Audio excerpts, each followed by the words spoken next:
1 KG চালুর দাম 70 টাকা। তোমরা কি আমার কাছে টাকা দিয়ে থইছ না? এই কইলে কেমন লাগে?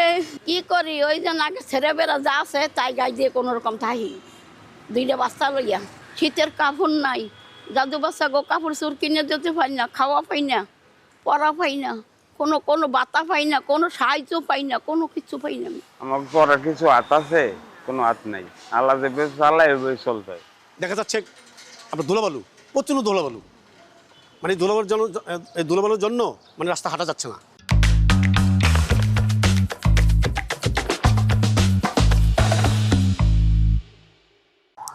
ফিচার 360 পথের পেঁচালে আপনাদের সবাইকে স্বাগত।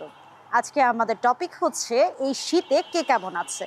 চলুন জেনে আসি মানুষ কি বলছে। কেন দারুণ কষ্ট পাইতে আছি। কোমল টমল দিছিল, গত বছর আগুন ধরে পুইরা গেছিল।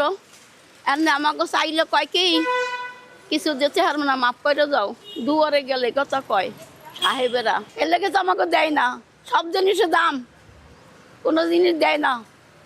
দুয়ারে গেলে গেলে গেলে এবার যাও যাও যাও, সরো সরো সরো, আমাকে ওই তারাইয়ে দেয়। আমি এই অ্যাক্সিডেন্ট হওয়ার পরে আমি কিছু খাওয়ান পাই না, সাহেবের কাছে চাইলে দেয় না।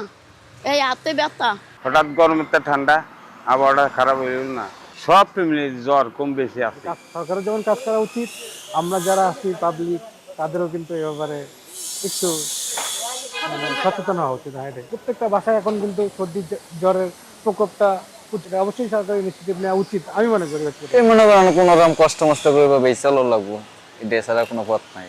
আমার গ্রামে প্রচণ্ড শীত পড়ছে, কিছু কিছু এলাকা আছে মানে এত কুয়াশা কিছু দেখা যাচ্ছে না। ঢাকাতে আপনার শীত মাঝে মাঝে পড়ে, মানে যেমন আজকে পড়ছে, কুয়াশা পড়ছে আজকে।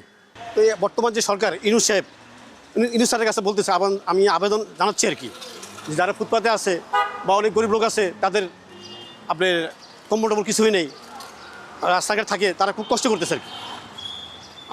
আমি সরকারের কাছে আবেদন জানাচ্ছি আর কি, তাদেরকে দেখার জন্য আর কি।